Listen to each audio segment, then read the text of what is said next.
तो नमस्कार दोस्तों, आज JSW एनर्जी लिमिटेड कंपनी ने अपने Q3 के रिजल्ट्स को पब्लिश कर दिया है। और यहाँ पे हम देखें नंबर्स, तो ये क्वार्टर कंपनी के लिए कुछ खास अच्छा नहीं गया है। कंपनी के प्रॉफिट्स में काफ़ी ज़्यादा कमी आई है। थोड़ा बहुत revenue year on year base पे ज़रूर बढ़ा है, अदरवाइज बाकी सारे ही नंबर नेगेटिव में दिखाई दे रहे हैं। और अब हम डिटेल में यहाँ पे चेक करते हैं और सबसे देखते हैं कंपनी का रिवेन्यू। और इस क्वार्टर में कंपनी का रिवेन्यू आया है 2248 करोड़ रुपए, जबकि पिछले क्वार्टर में 2387 करोड़ था। और पिछले साल के दिसंबर 2021 क्वार्टर में कंपनी का रिवेन्यू 1905 करोड़ रुपए था। यहाँ पे देखें तो क्वार्टर बेस पे कंपनी का रिवेन्यू 6% कम हुआ है, लेकिन ईयर ऑन ईयर बेस पे इसमें ग्रोथ आई है 18% की। लेकिन सिर्फ एक यही ग्रोथ का पैरामीटर है, अदरवाइज बाकी सब जगह हमें नेगेटिव नंबर्स ही दिखाई दे रहे हैं। ऐसी अगर बात करें कंपनी के ऑपरेटिंग प्रॉफिट की, तो इस क्वार्टर में कंपनी का ऑपरेटिंग प्रॉफिट आया 599 करोड़ रुपए का, जबकि पिछले क्वार्टर में ये 890 करोड़ था। और पिछले साल के दिसंबर 2021 क्वार्टर में कंपनी का ऑपरेटिंग प्रॉफिट 803 करोड़ था। और यहाँ पे देखें तो क्वार्टर बेस पे कंपनी का ऑपरेटिंग प्रॉफिट 33% से कम हुआ है, और ईयर ऑन ईयर बेस पे कंपनी का ऑपरेटिंग प्रॉफिट 25% से कम हुआ है।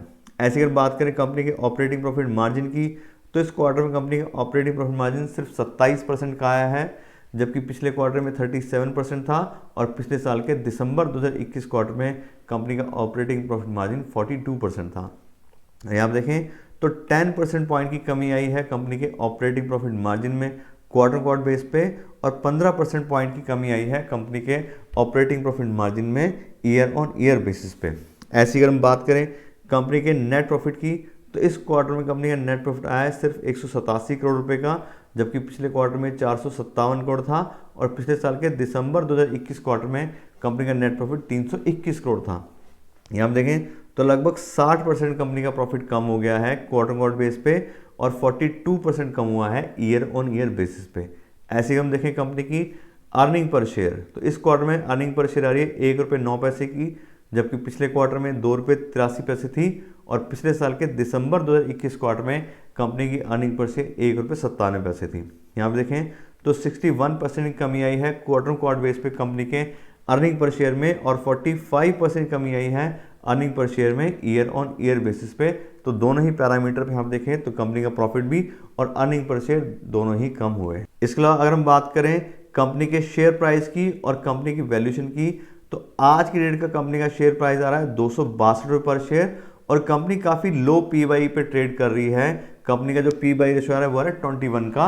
और साथ साथ इस कंपनी को हमने डिस्काउंटेड कैश फ्लो एनालिसिस हिसाब से चेक किया है, और उस हिसाब से देखें तो आज की डेट में कंपनी अंडर वैल्यूड कंपनी है, और अपनी फेयर वैल्यू के 45% पे अवेलेबल है।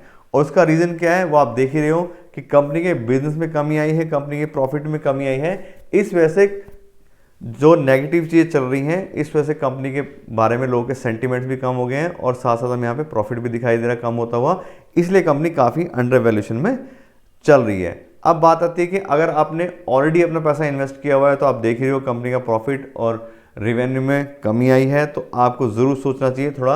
अगर आपको ज़्यादा इन्वेस्टमेंट आपने किया हुआ है तो रीबैलेंसिंग ज़रूर करनी चाहिए, मेरे हिसाब से आप उसके लिए चेक कीजिए।